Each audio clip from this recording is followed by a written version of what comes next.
Euro 2024 Group C. England 1, Serbia 0. So, where to start? This was not the most convincing performance for England, but it is job done. 3 points are 3 points. You can also take away the fact that against the opponent in their group that arguably has the most talent in attack after they do, that being Serbia, they rendered them relatively obsolete. Serbia registered just 1 shot on target out of 6 shots total. Only a couple of decent looks on goal throughout the game for the Serbians. And England did an effective job of essentially snuffing out any sort of creativity that Serbia had going forward. Serbia, for the most part, were on the back foot for the bulk of this game. And you can also point to the fact that England got off to a somewhat slow start in the Euro 2020 group stage 3 years ago. They picked up a couple of 1-0 victories over Croatia and the Czech Republic. Some other positives, I thought that going forward, especially in transition, England in the beginning of the game looked pretty deadly. Kyle Walker down the flank was an absolute menace to the Serbian midfield and back line. Timed a good pass to Bukayo Saka, who got a sprinted run in, laid the ball off to Jude Bellingham, who headed it in past from 6 yards out in the 13th minute. There was another moment where England pounced quickly on the break when Serbia tried to get something going forward, and England won back possession. But after around the 30th minute mark, it kind of downed a little bit, the tempo at least. And I think that Serbia did an effective job, particularly in the second half, of lowering the tempo of the match as far as England's just outward domination of the midfield. I think it became less pronounced as the game went along. The issue I see here, though, it seems like Southgate is trying to be compact and disciplined in defense, and he's relying on the abundance of the individual talent of his team to take care of the rest up front by themselves without much micromanaging.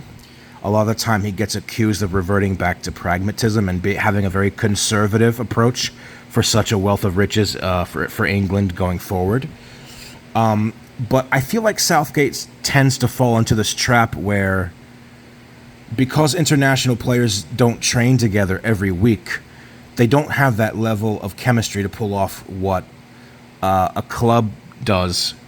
And Southgate doesn't seem to show the go-ahead willingness to bring on another striker. There are options. He could either sacrifice Kane, juggle tactics, and give them a chance. They don't have to be world-class. Sometimes players may not be consistent, but in knockout tournament, they may bag important goals or assists.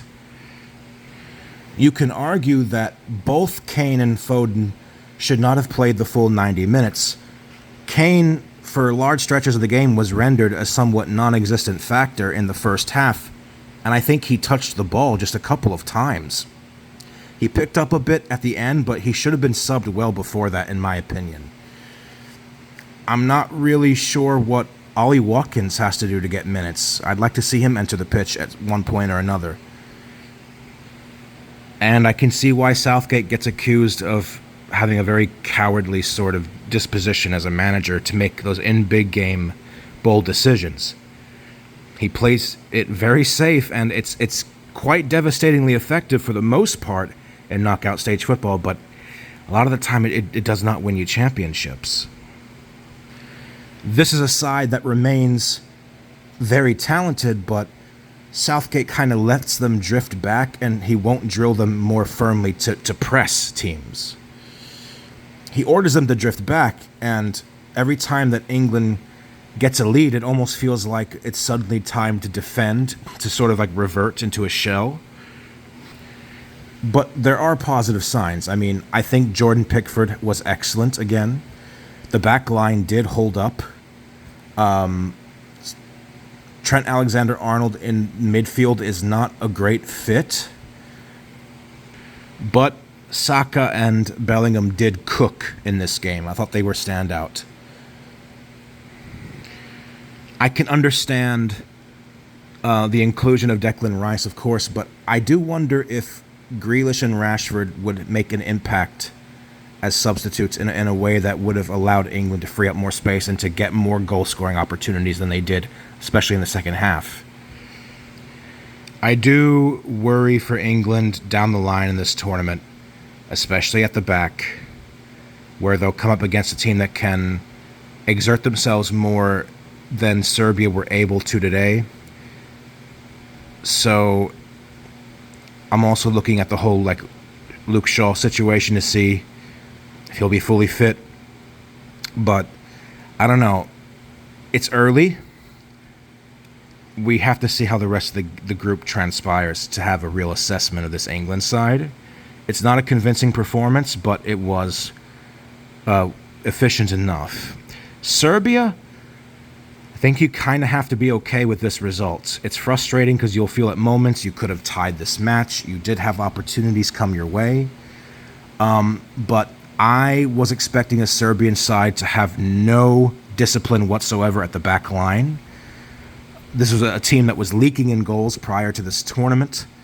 So in a way, it's sort of a victory for them because now they have Slovenia and Denmark to look forward to, who split the points in their group.